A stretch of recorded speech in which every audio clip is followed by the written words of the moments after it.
Hello everyone, good morning and welcome to the Bible Rave. My name is Samantha and I'm super excited to be doing this with you today. So as I'm starting the Bible Rave again, I am wanting to start at Genesis. I'm using my Hebrew Tanakh. What makes this special is you have the Hebrew alongside the English, and if you're using a regular Bible, you're going to find that the Tanakh does not have all the books that the Bible has. So, what's important about the Tanakh? The Tanakh is the Bible that the Jews use, and if you are learning about the Bible, if you believe the time before Jesus came, it's the Old Testament, and it actually dealt with the Jews who went through like the Red Sea, the parting of the Red Sea, and those Jews spoke Hebrew. So, in the beginning, we're talking about life starting. When we start something in life, it's life starting. It's scary, it's nervous. But I want to show you how God took something from the start and made something whole. So if you draw a line on a piece of paper, that's called two-dimensional. But if you draw a cube, something that you could hold, it becomes three-dimensional. When the book starts, the book of Genesis, it says, pretty much, here I'll just read it because I can't remember it exactly. It says, when God began to create heaven and earth, the earth being unformed and void, with darkness over the surface of the deep, and wind from God sweeping over the water. Wind meaning spirit. So there was, what we'll find is a vast of water. It was unformed, it was dark, it was vast, it was water. The Spirit of God as wind swept over it, and this is where we begin. So I drew this amazing diagram, and so I just want to show you each color represents a different day, right? So here we are at singularity, which is just the singular most point of being in existence with God. We are like one, right? And this is where God starts to sweep over the water. So if you imagine, it's like a sweep, right? So there we are, nothing, and God sweeps, and now we have past, present, and future because He is all. The next thing you see is that darkness and light are formed. Not the sun and the moon, darkness and light. The night and the day.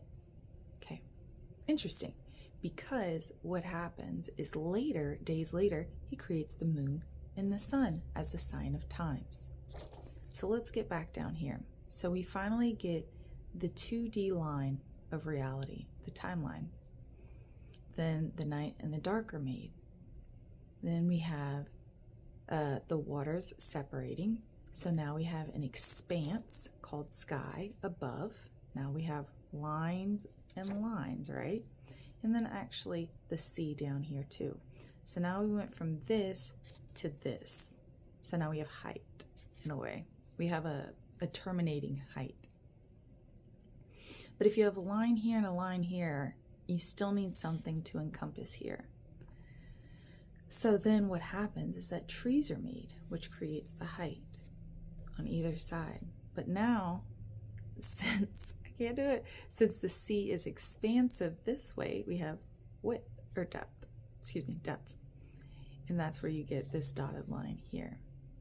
Well, the moon and stars are in the expanse, and it's the lesser light. The day is the sun, and it's the brighter light. Well, then all of a sudden, we have birds that are being created, and then we have fish, monsters, sea monsters in the Bible created, and then you end up getting your land animals, and also when they separated the expanses, the sea and the sky, the earth was formed too. So at this point, the earth is formed.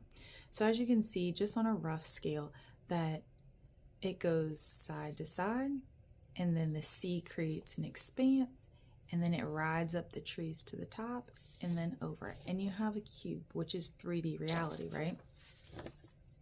So then what happens after? Oh, what happens after man is made So when it comes to the trees, it's pretty particular because it says seed-bearing fruit trees with seeds in it.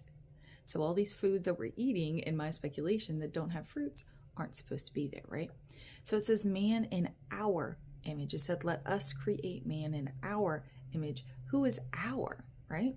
And then God singularly created man in his image. And you know what he gave them? Them as in him. The first person. It says, I give you green plants, seed-bearing plants, and seed-bearing fruit for food. So initially man was made as a vegetarian. I thought that was pretty neat. And so on the seventh day, God rested. Now everyone thinks Sunday, if you're believing in the New Testament, in Jesus, in his resurrection, you're going to go with Sunday is the holy day. But in reality, God, even in the 10 Commandments, says keep holy the Sabbath. And if you look at the Jewish tradition, the Sabbath is sunset Friday to Saturday.